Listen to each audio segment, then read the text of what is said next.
Hello বন্ধুরা, welcome to Sutapa's রান্নাঘর।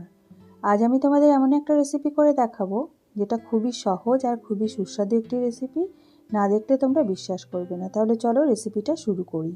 এখানে আমি 5টা আলু নিয়ে নিয়েছি, ছোট বড় মিলিয়ে। তো প্রথমে আমি আলুটাকে খুব ভালো করে সেদ্ধ করে নেব।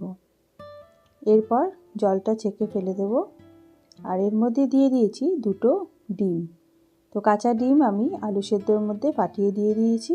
আর দিয়ে দিলাম পরিমাণ মতো নুন, আর দিয়ে দেব অল্প একটু লঙ্কার গুঁড়ো আর একটু হলুদ গুঁড়ো।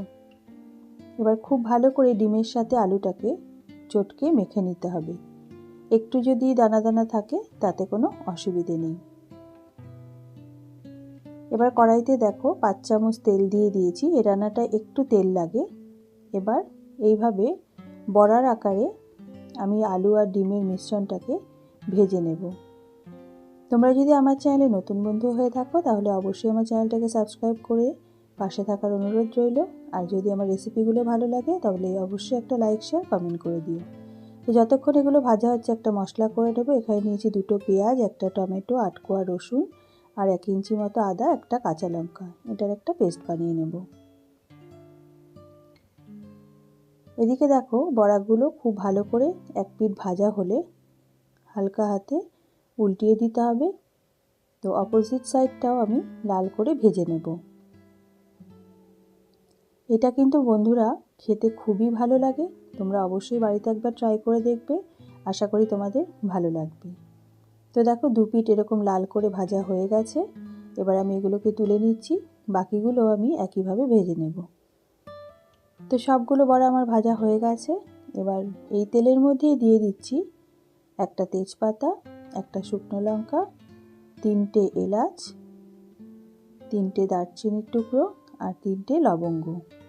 খুব ভালো করে ফোড়নটা একটু ভেজে নেব। খুব ভালো করে ফোড়ন থেকে গন্ধ বেরোলে পেঁয়াজ আদা রসুনের যে পেস্টটা বানিয়েছিলাম সেটা দিয়ে দিলাম। এবার আঁচটা একটু কমিয়ে খুব ভালো করে কষিয়ে নেব।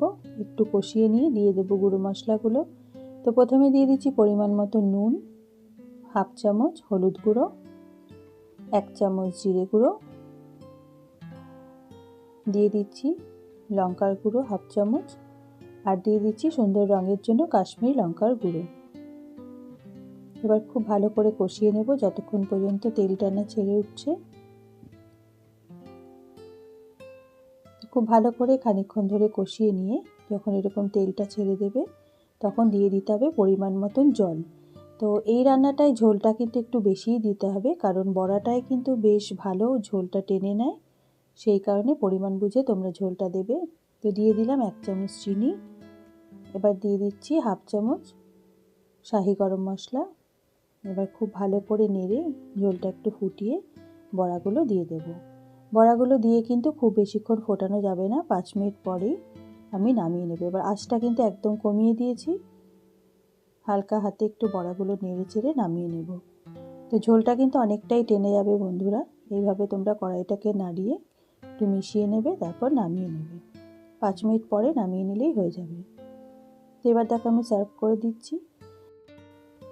তো আমি এখানে মাখা মাখা রেখেছি, তোমরা ঝোলটা বুঝে দেবে অবশ্যই। গরম ভাতের সাথে খেতে এটা কিন্তু অপূর্ব লাগে। তো তোমরা ট্রাই করে দেখো, আশা করি তোমাদের ভালো লাগবে। তাহলে দেখলে তো 5টা আলু আর 2টো ডিম দিয়ে কত সুন্দর একটা রেসিপি বানানো যায়।